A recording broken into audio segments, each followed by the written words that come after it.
My name is Dr. Shobhusha Chishen. I am the Dean Research and Development of JIS College of Engineering. But herein I am here to talk about my physics courses. Okay, I am basically a physics teacher. I do take physics in the classes in the BTech courses, so first and second year. So now here I am talking about my second year courses, which is called Physics 2 courses. Now, second year course in Physics 2 is separate for separate branches. For computer science and IT, bouquet is something. For mechanical, civil, it is different. For electrical, electronics, all are different. Obviously, they are learning in a different semester. Now, it is stream specific. It is as per the requirement of your own subject. Okay. Say in the computer science and IT syllabus, we have added the latest computation like quantum computation. Like the applications of latest materials called nanomaterials, how the storage and display devices works. These things are not so much connected with the mechanical and civil engineering, who are also learning physics 2 in this course. So we have kept courses like the ultrasonics, okay, which is applied in mechanical and civil. The concept of building acoustics for civil, which is not needed for you. So basically, we have made it stream specific. We made a thorough analysis of the requirement of your course from your department, from your alumni, from the existing student. We made a survey. Based on that, course objective and outcome was framed, and let me present the same now. Now the course objective of this Physics 2 course for CSE and IT student is to introduce topics, okay, is to apply quantum mechanics for learning the latest of computation called quantum computation, learn quantum logic gates. Is to, as a student, you get comprehend about the hardware sectors of your devices, okay, the storage, display part, and also the latest storage devices. The entire electronics is moving very fast, and that is because of the revolution in semiconductors and now the nano devices. Okay, so an introduction to that. So that will be another objective of this course. And also this entire communication system, okay, it's based on the electromagnetic theory. Okay, so we'll also provide you some glimpses of electromagnetic theory, because later on you have got courses on the analog communication and digital communication. Okay. Now the major course outcome of this Physics 2 course for CSE or IT student is that after undergoing this course, you will be able to explain the electromagnetic theory with your basic knowledge of electrostatics, magnetostatics and electromagnetic theory. You will be able to explain the most modern computing devices using the latest idea of quantum mechanics and quantum mechanics principle.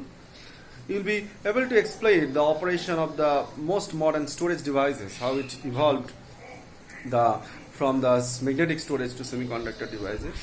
You will be able to judge the requirement of the latest material for the purpose of computing, for the circuit design, and for the storage material, that is the ideas of nanomaterials. Okay, so let us, and this is closely connected with your own program, so you can get that in the course outcome, program outcome mapping also. On the screen you can see the various modules that are present in this course, and you can also see the module that we will be starting with. We'll start with one of the promising modules of the course, as well as you can also see the topic that we will begin with. And in this particular class, whatever we will be focusing on, the related prerequisite, what is the objective of the class, and if at the end of the class you're supposed to get something from me, that is the outcome of the session.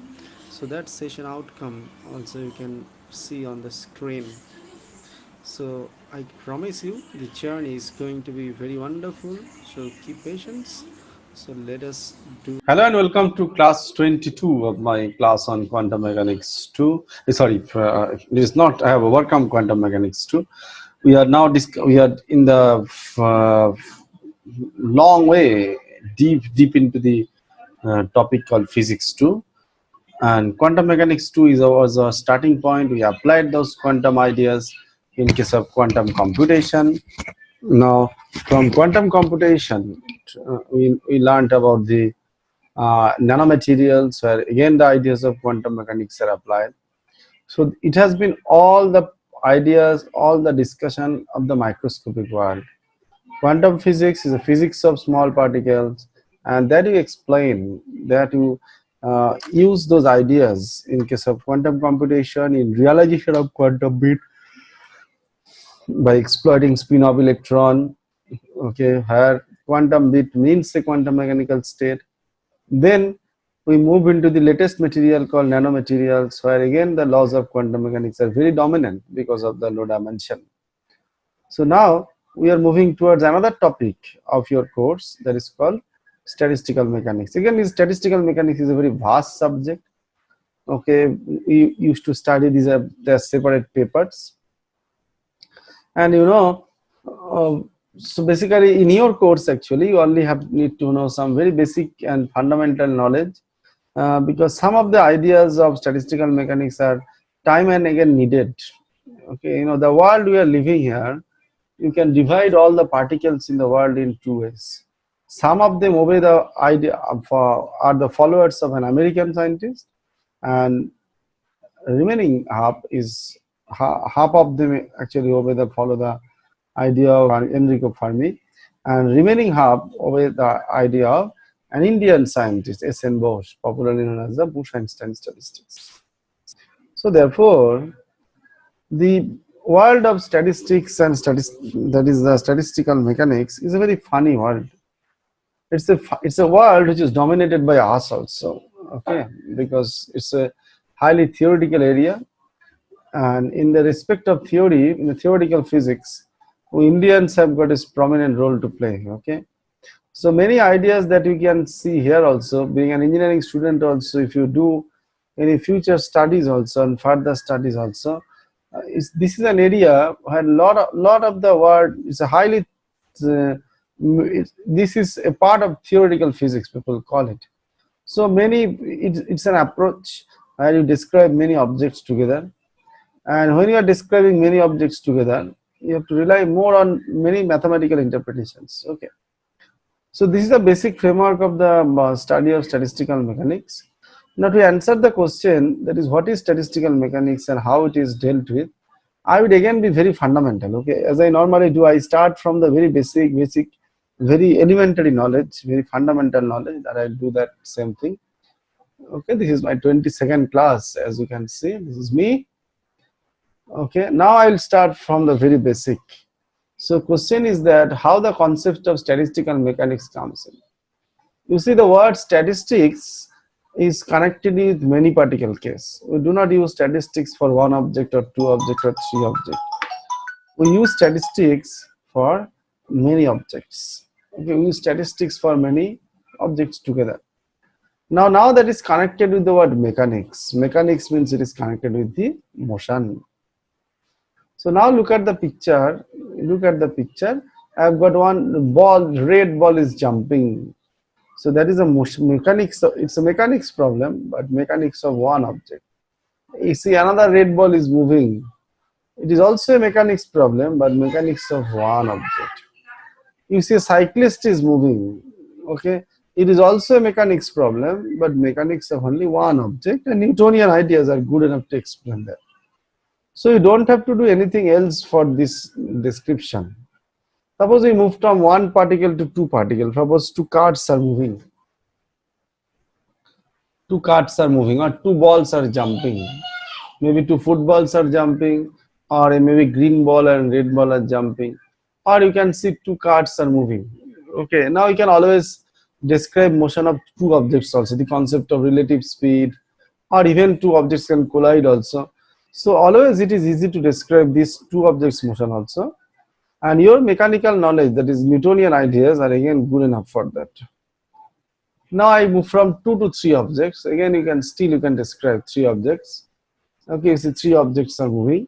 So again, no problem. Many particle problem, but here suppose the red, green, and yellow. You can describe them. Blue, red, and green. That you can see. You can see three dissimilar objects are there. Even if they move, also you can describe it. Okay. Now you look at this problem. You see, I've got many particles moving together. Not just many, but large number of particles are moving. So all of them are noted by variety of colors. But you see all of them are moving. So it's a mechanics problem, but mechanics of many particles. So when you describe mechanics of many particles, right hand side also is mechanics of many particles. But here it is only 4. One is marked in red, another with green, another with yellow, another with blue. So they are moving. So if you have to describe the motion of them, right hand side picture I am talking about, you can describe that easily because because all the objects because all the objects are basically okay are different colors, so you can describe their motion separately, and you can even displacement curve also you can plot as I have shown there. So they are all distinguishable object, so you can distinguish this motion separately and discriminate this motion and describe it. Left hand side is that here not 4 objects are moving, many objects are moving. If you have got many objects are moving together, it is also a mechanics problem, but very difficult to describe, because what is the problem? Right hand side there is a regular motion, there is a definite way they are moving. Left hand side there is a erratic motion, they are moving in their own way, random motion. So when many objects are moving randomly, then all your old ideas are not good enough. So you are describing many objects, even if I've got regularly also, even if very large number of objects move, it will be very difficult to describe. Another aspect is that when the 4 objects are moving, there are 4 different colors I am using. So 4 different, so these are all, say balls for example, all are identical but distinguishable. Suppose all are red balls, then my life will be difficult. Okay, all identical and indistinguishable. Then how do you describe? That is a difficult task. Okay. So now come to this case. Last case was the all large object case. Now it might happen, say left in the electronic case also. Left hand side picture is a single electron moving. Right hand side picture is that you have got many electrons moving. Okay, or you can see this picture also. Okay. So gas molecules are moving in a container. Please see, they are compressed. So number of molecules are large. So it may be, so you can see the difference. One particle case to many particle case. Many electrons are moving. Okay, in the right hand side bottom picture. So when many particles are moving, because I am describing many objects together, so my approach will be statistical, because statistics is meant for many particle case. And because these are all mechanics problems, so related mechanics will be called statistical mechanics. Okay. So statistical mechanics is normally studied in 2 ways. If you are describing say gas molecules in a container, so that is called classical statistics, and that has been explained by Maxwell and Boltzmann long back. Maxwell-Boltzmann statistics. On the contrary,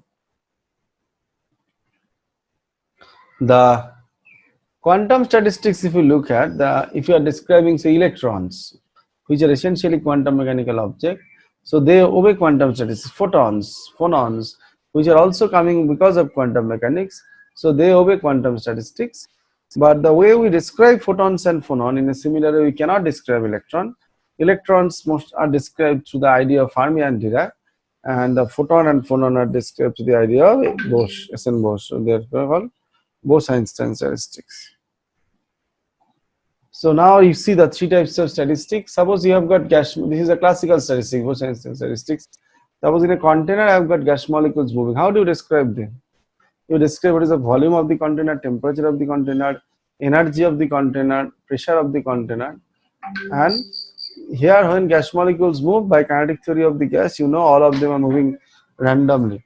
They are all moving arbitrarily. Okay, they are all moving in their own way. No discipline nature is there. So its erratic motion is taking place, and in case of gas molecules moving in a container, the concept of electron spin is absent, and the concept of Pauli's exclusion principle is also not applicable. This is the case of Maxwell-Boltzmann statistics. What Maxwell and Boltzmann did, they have given a probable velocity distribution of the particles moving inside in the container. So this is the approach of many description of the you are describing the velocity of the all the particles together. Okay, that is the approach taken by them.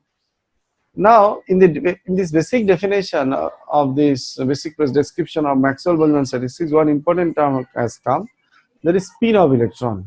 You see, normal gas molecules don't have any electron spin, don't have any spin. As a matter of fact, the term spin is connected when you talk about the quantum mechanical way. Okay. Now the spin, what is spin? Spin is basically one intrinsic degree of freedom of a matter or intrinsic property of the material which is connected to the magnetic property. Common sense. If electron has got a orbital motion, it is if a charge moves by Barr's law, you will be getting some current. That is the orbital case. Now, even electron can move about its own orbit also. That is the spin motion of the electron. Okay. So for that purpose also, if electron moves, you will get a current. If the rotation is anti-clockwise, you will get a, that is called spin up according to my description, as you can see. If the rotation is clockwise, that will be equivalent to spin down state. So spin is therefore an important magnetic property. Okay, and it is available in two different magnetic states, up spin state and down spin state. So two types of magnetic moment it should have. Okay, just like charge is also, is electron has got its own charge, that is the electrical property of the electron, and electron has got its own magnetic moment. It will be either half mu b, electron's magnetic moment is called one Bohr magneton. Okay, okay, and you can see there. So this is the spin of the electron. Okay, up spin or down spin. One Bohr magneton, every electron is like a small magnet, bar magnet. If the direction of the magnetic moment is upward, okay, that is because of the electron rotation, you can see, then it is equivalent to upspin, and opposite means if electron is moving in the anti-clock, in the clockwise sense, you will get the other magnetic state, spin down state. Okay, and spin is everything because of the entire magnetism could be explained. Now the word spin becomes, it may be up spin, down spin, or mixed spin states are also allowed by quantum mechanics, which we discussed earlier. Now normally the particles like electron, proton, neutron, their spins are either half or odd half integral. So half, 3/2, 5/2, like that. And when you have got suppose electrons being moving in a metal, so their spin will be either half or odd half. Okay, normally 3/2, 5/2, like that much. Okay, and another is that these electrons do obey Pauli's exclusion principle. Pauli's exclusion principle means in an energy level, there should not be two identical electrons. Okay, two electrons may be there with opposite spin, as you can see there. And so Fermi-Dirac statistics also deals with large number of objects, but these are all microscopic object, quantum mechanical objects, and these are large and indistinguishable. You cannot separate out them. Okay. So Fermi-Dirac statistics, one of the branches of quantum statistics, it deals with large number of microscopic electron, proton, neutron, okay, which obey Pauli's exclusion principle, and also its spin is half or odd half integral. On the contrary, particles like photon, phonon, they obey Bose-Einstein statistics. They are called bosons. Okay, there its spin is with zero or integral spin. Okay, and this they don't obey Pauli's exclusion principle. Okay, so these are the three differences. Now here I introduce another concept before we move further. Okay, there is a concept of phase space. Now the space we are living in is called Cartesian space, as I have shown in my earlier discussion also when I was discussing about quantum computation. Any point you see here, maybe point P indicated by x, y, z. So x, y, z are the three coordinates in the three axes. So basically it is defined a cube here. Okay, so at the center of the system there is a cube.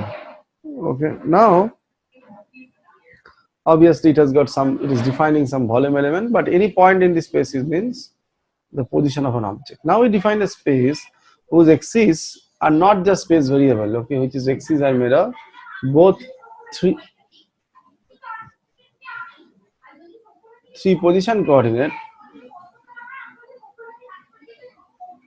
and three momentum coordinate. Okay, it has got three position coordinate and three momentum coordinate. Okay, so it is like this much.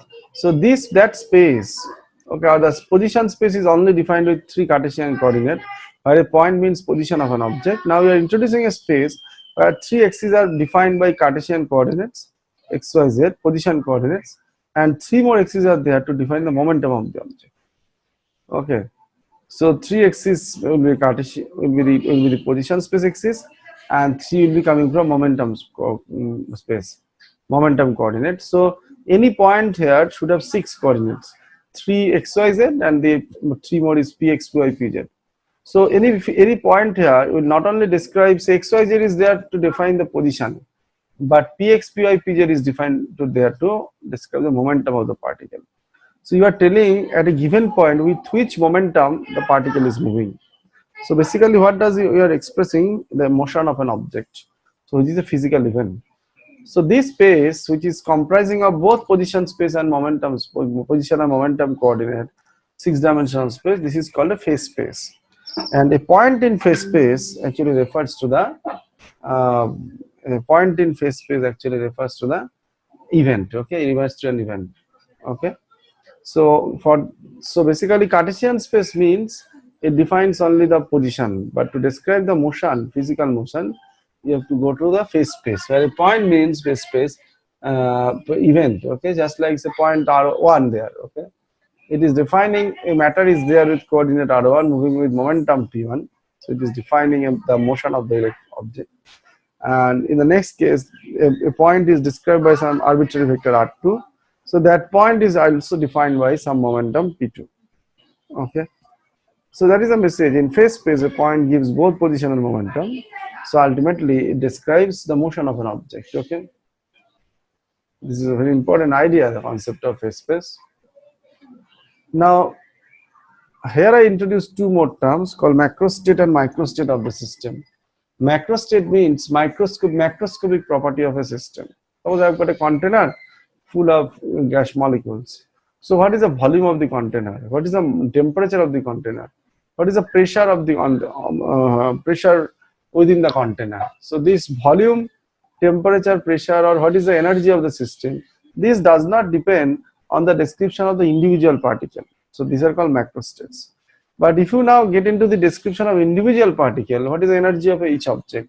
What is the momentum of the each particle, like that? Okay, then you are basically getting into the microstates. Okay. So micro means the overall feature of the system, and micro means you are thinking at the individual particle level. Okay. So these are the basic definition of microstate and macrostate. As I told you, microstate describes about individual particles, its initial state, final state, etc. And macrostate is the overall property of the system. Okay. So these are more ideas. Any point there is defining that area is implying an event. Okay.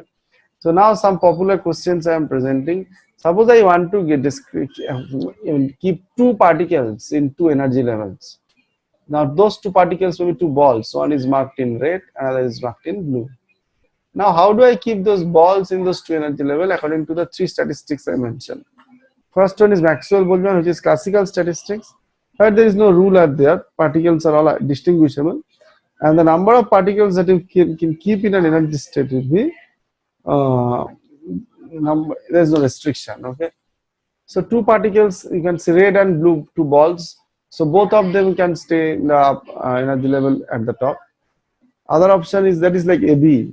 Other option means A and B. That is blue may be in the state 1, red may be in the state 2, and the another one is the opposite of it. Okay, as you can see there, and you can see there also here. Okay, the last option is just red and green is there.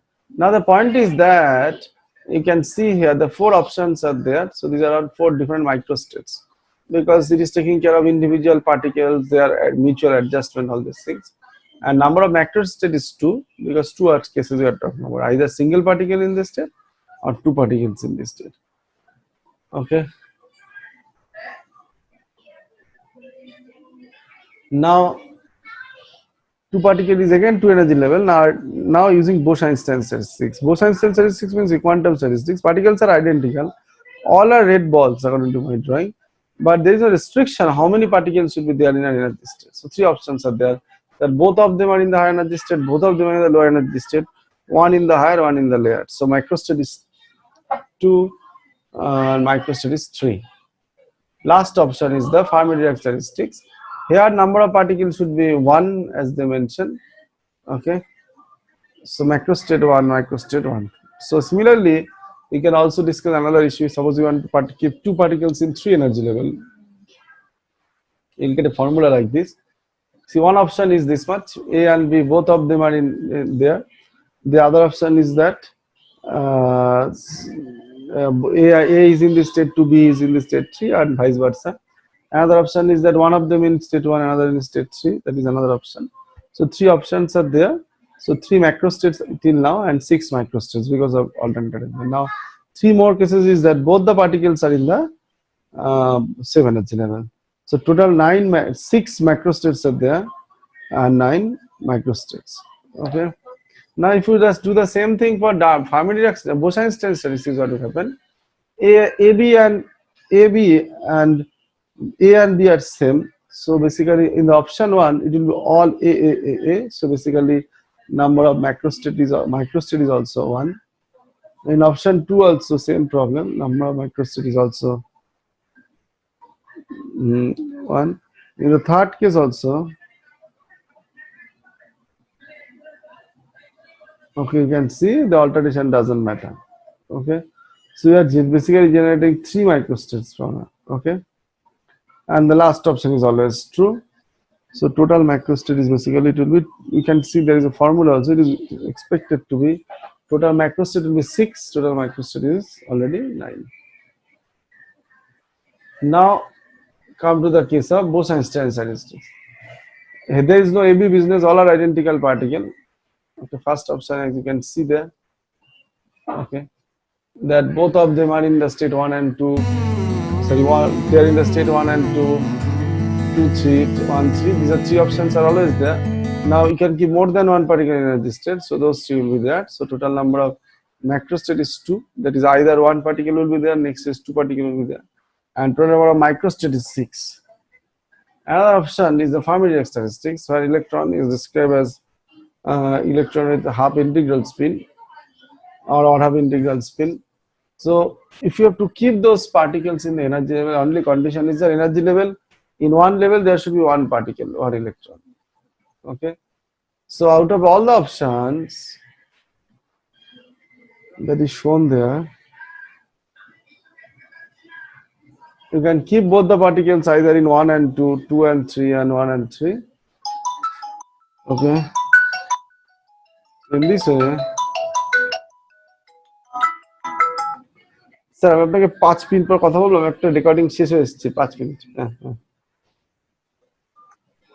In this way, you can see there, okay, number of microstates will be 3 and number of macrostates will be obviously 1. So this is the concept of macrostate and microstates, but it's a long discussion. We have to continue more details of statistical mechanics. We'll do that. Thank you for the time being.